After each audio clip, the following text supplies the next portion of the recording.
국산 물가 핵심 분야에 대한 동향에 저희 진행에 들어서면 오늘 진행은 청취하고 물가 안정을 위한 전문가의 제언을 잘 아시다시피 최근에 식품 외식 물가가 상승하는 데에는 기후변화에 따른 원재료의 국제가격, 또 환율 상승, 또 인건비 증가 이렇게 다양한 원인이 있습니다. 업계는 업계대로 원가 부담에 따른 애로가 있을 것이라고 생각을 하고 또 소비자인 국민들 입장에서는 매일매일 이 물가 상승에 주부들은 장바구니를 들고 또 직장인들은 이렇게 점심을 할 때마다 굉장히 고통스러울 것이다 이렇게 느껴서 굉장히 송구스러운 마음을 가지고 있습니다. 그래서 오늘 어떤 언론에서는 이례적이다 이렇게 말씀을 주시기도 했는데 인사청문회를 앞두고 있지만은 취임 전이지만은 정부는 움직여야 되기 때문에 정부의 문제를 제기한다는 차원에서라도 식품 물가를 최우선 관심 사안으로 한번 가져보는 것이 좋겠다 싶어서 각계의 말씀을 듣고 정부의 관심을 환기하는 차원에서 오늘 간담회를 마련했다 하는 취지를 말씀드립니다. 그런 경청의 자리가 될 것입니다. 식품 물가에는 근데 사실은 굉장히 여러 가지 이슈가 관련돼 있죠. 원재료의 원가를 낮추는 문제만 해도 수입 물가도 있고 국내에서의 대체재를 어떻게 하느냐 하는 문제가 있고 유통구조 혁신의 문제도 있고 소비자 측면에서 사실은 외식과 관련해서는 배달비의 합리적 조정 문제도 있고 직장인들 입장에서는 직장인과 산업단지 근로자를 포함해서 구내식당에서의 식사를 어떻게 할 것이냐는 문제도 있고 그리고 그것을 정부가 지원할 거냐 말 거냐 하는 문제도 있고 그렇게 되면 민간 식당의 소비는 또 어떻게 할 거냐 어떻게 활성화할 거냐는 문제도 있고 그리고 이런 데 정책적 관심을 기울이다 보면 사각지대가 생기기 때문에 사각지대는 어떻게 할 거냐 이런 다양한 문제가 있는 것 같습니다. 제가 여당 시절에 김대중 대통령을 모시고 여당 시절에 IMF 비대위의 대변인을 했던 경험이 있고요. 당에서 민주연구원장과 정책위원장을 둘 다 해본 좀 드문 케이스에 속하고 그랬습니다. 그래서 그때 대학생 1,000원의 아침밥과 경로당 주 5일 점심 두 개를 다 제가 입안해서 이렇게 제기해본 경험이 있습니다. 그 생각해 보면은 최근에 제기되고 있는 어떤 문제를 대학생 1,000원의 아침과 경로당 주 5일 점심 문제를 해결해온 어떤 민주당과 이재명 정부의 정책적 문제의식의 연장선상에서 본다면 직장인 든든한 점심까지 연동되는 일종의 3대 세트로 또 발전할 수 있는 것이 아니냐. 대학생, 그리고 어르신, 직장인까지. 그렇게 해서 품격 있는 어떤 국민들의 삶과 식사를 해결하는 그런 정책으로 발전해가는 어떤가 하는 생각을 제가 해봤습니다.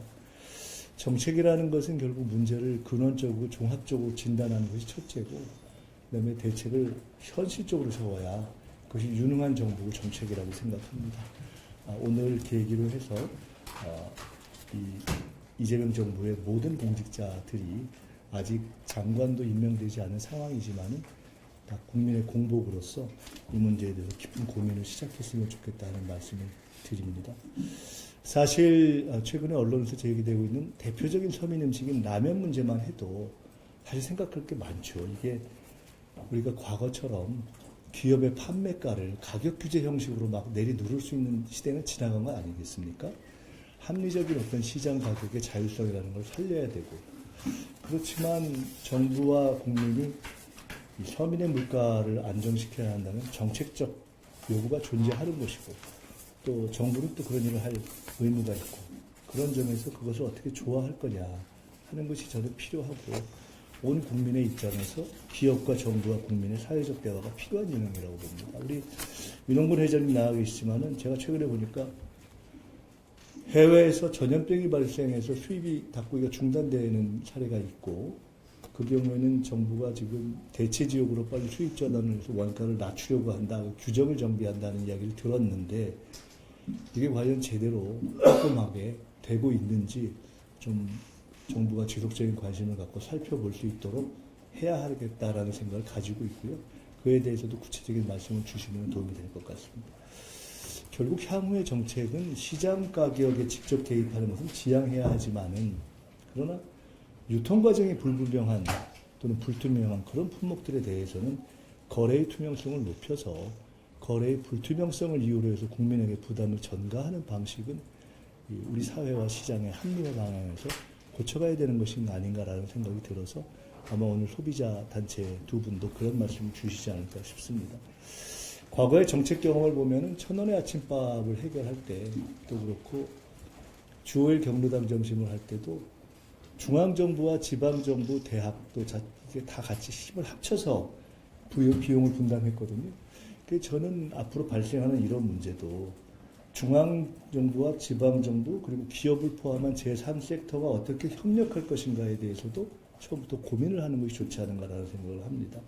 사실 1,000원의 아침밥 문제가 진행될 때는요, 각 정당이 서로 자기가 했다고 했습니다. 그래서 제가 그때 그거는 어느 당이 해도 상관없고 국민의힘에서 먼저 하셨다고 주장하면 그건 굉장히 좋은 일이다 이렇게 말씀드렸습니다. 이거는 보수와 진보가 따로 있는 문제가 아니고 바로 지금 우리가 앞에 두고 있는 생활 물가 문제도 이거는 여야도 없고 대선의 승패도 없고 보수 진보가 없는 문제다. 그래서 바로 여야가 협력해서 머리를 맞대고 풀었으면 좋겠다는 생각이 듭니다. 아까 말씀드린 이슈 중에 하나지만 사실 배달 문제도 간단한 문제가 아니죠. 이게 배달 중개 수수료 문제가 크지 않습니까? 저도 가끔 배달로 시켜 먹을 때가 있습니다.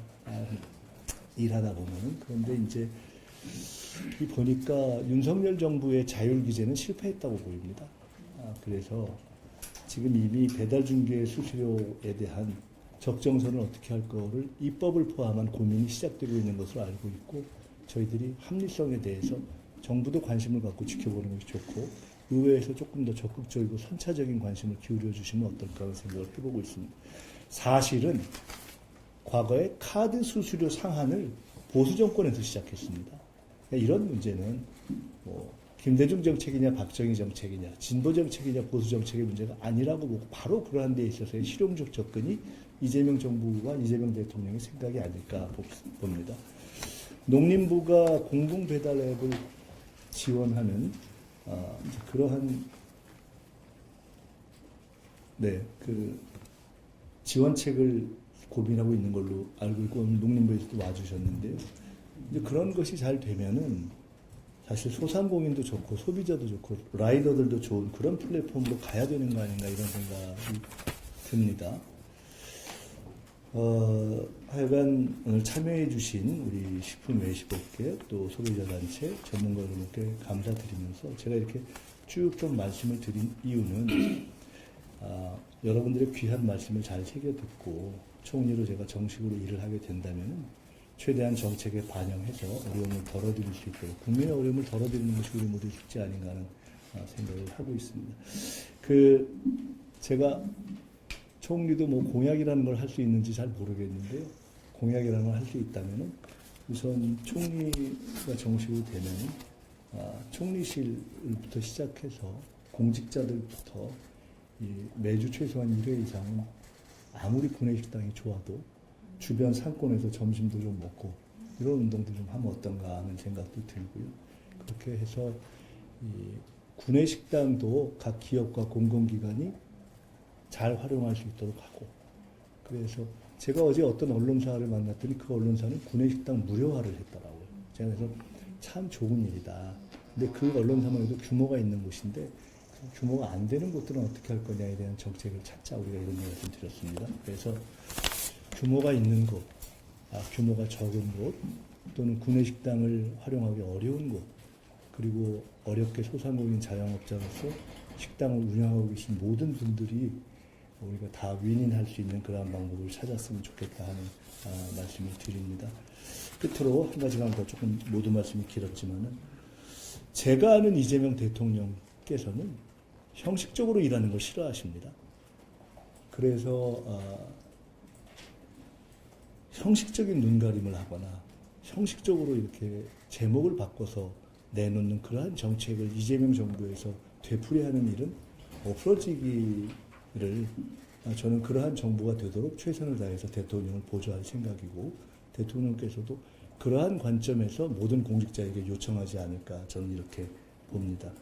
실용적으로 성과를 내서 민생에 기여하는 정부, 그러한 실용성과 민생 정부가 되는 것이 저는 국민들께서 이재명 대통령을 선택해 주신 것에 화답하고 또 이 어려운 내란을 극복하고 민생을 살려내라라는 국민의 엄중하고 절절한 요청에 답하는 것이 아닌가라는 생각에서 다시 한번 다음 주면은 정부가 인사가 마무리되기 전에 대통령께서는 현재 한국 경제 전체의 틀을 규정할 수도 있는 그 실마리 협상을 시작하기 위해서 이제 G7에 가시는 것으로 알고 있습니다. 바라보고 하는 저희의 마음이 참 무겁습니다. 그래서 대통령께서 관심 갖고 문제 제기하신 것은 대통령은 사실은 대표 공복으로서 국민의 목소리를 대변하신 것이기 때문에 저도 아직 통과되지 않았지만 통과가 되면 바로 일을 시작해야 할 사람으로서 당연히 국민들께서 제기하시고 대통령이 중요하다고 생각하는 문제를 이렇게 관심 갖도록 하는 것이 당연한 저의 책무라고 생각해서 오늘 이 간담회 자리를 마련했다는 말씀 다시 한번 드리고 양해를 부탁드리고 오늘 언론인 여러분 감사드리고요.